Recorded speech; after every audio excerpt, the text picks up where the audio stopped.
Alright, hello guys, this is Fractured and we are back with another episode of Pokemon Yellow, the Ash Run. Now, I did this episode before, this is another example of an episode where I tried to record and for some reason the audio didn't record. So if you guys are ever using the setup that I am, which is, I'm using ScreenFlow to record the audio, and I am using I'm using QuickTime to record the audio. I'm using QuickTime to record the video. I'm using ScreenFlow to record the audio because ScreenFlow is just, I really like the way that it's done. I don't know. Well, anyway, make sure that you're actually recording your audio because I keep messing that up, and then I have to do the entire recording over again. And it's annoying. It really is. But anyway, last episode I started talking about, giving a little rant about top 40 stations and the horrible music that they play on it. One thing that I will say first is that I just don't like how the majority of songs with the majority of music that is played just doesn't reflect my musical interests. Like, the majority of the music that's on the radio it just isn't good to me, you know? I'm not a fan of that. Well, anyway, but yeah, the two radio stations, not the two radio stations, sorry, okay. I'm trying to think of what I haven't said in this recording, because I said all of this in the last recording, and then the audio didn't work. Okay. So in the last recording I did that 3 times in a row, where I had to redo that whole thing. Anyway, but what I was saying, the two genres of music that I dislike the most are the two genres of music that are played on the radio the most, which just is stupid. Whenever I work, we always have the radio going, but it's always either set to country or a top 40 station. And I just dislike country because of the twang, the just unreasonable amount of twang in every aspect of it. I'm just not a fan of that sound, that timbre, but I don't know. That's not really part of it. But yeah, there's that, and then I'm just gonna heal up quick. But then top 40 stations, they just annoy the piss out of me, because the entire idea of music, at least in my opinion, the definition of music is the what is it? Okay. Music, in my opinion, is the auditory manifestation of emotion. Music is what emotion sounds like. And so in that way, music, the idea of what music is different for each individual person.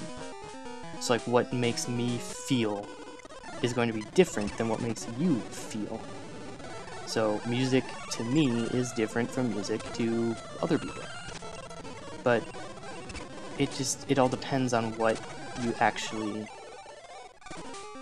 what you find enjoyable and stuff like that. But with top 40 stations and a lot of pop-ish music today, it's just so repetitive and so just the same that it's hard to find emotion in them, I think. Because you can listen to the same song over and over, and that's okay if it elicits emotion, but if the only emotion you're eliciting is, oh yeah, I want to get drunk and have a good time, it just doesn't I don't know, maybe that's just for me, that lifestyle doesn't really appeal to me. I'm not a partier in any sense of the word.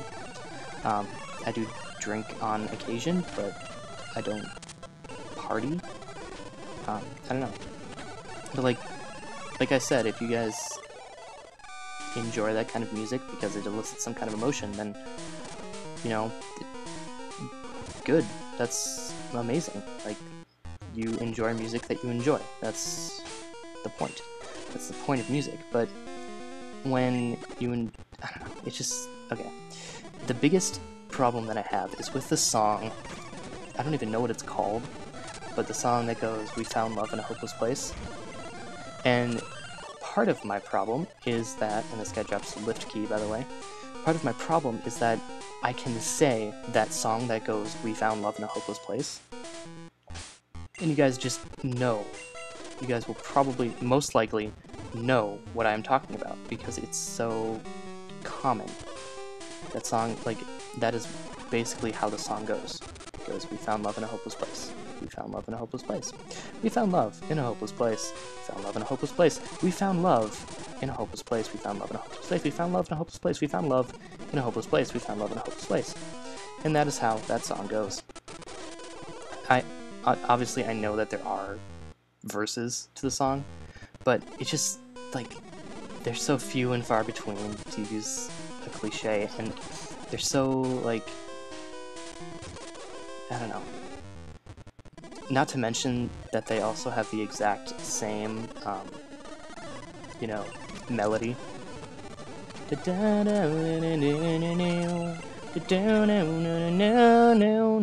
found love in a hopeless place. We found love in a hopeless place. Like, the entire song is that melody just sung over and over.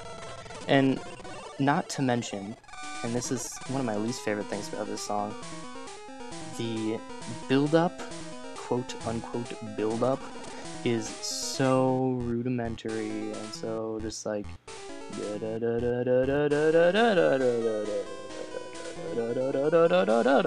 Like, it doesn't do anything for me.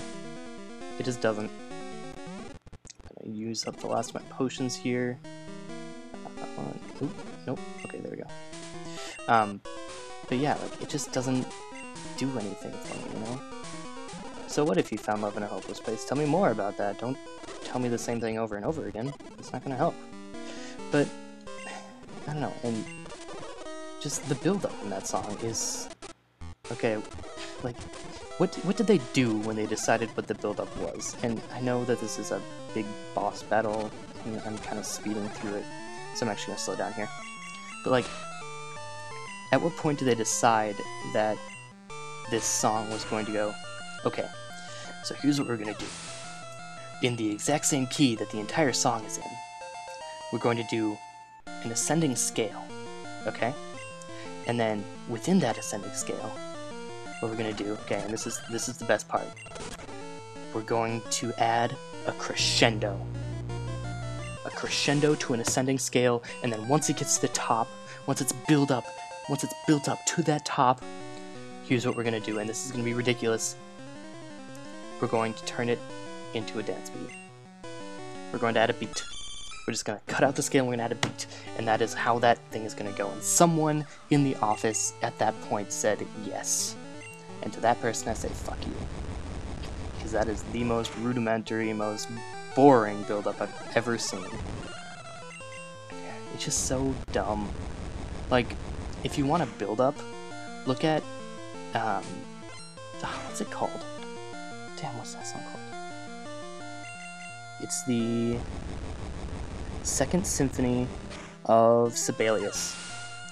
Look at Sibelius 2, Movement 3 and 4. Movements 3 and 4.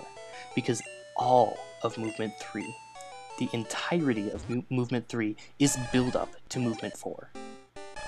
And Movement 4 is just the most victorious... it's amazing. It's one of my favorite pieces of music of all time. I'm standing on top of an item. Sylph Scope! But yeah, like, that whole piece is just so beautiful.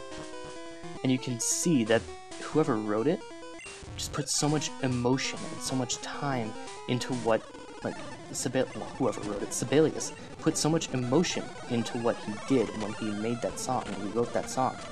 And it's such a beautiful piece of music, and it deserves a lot more love than it gets, because nobody knows about it anymore.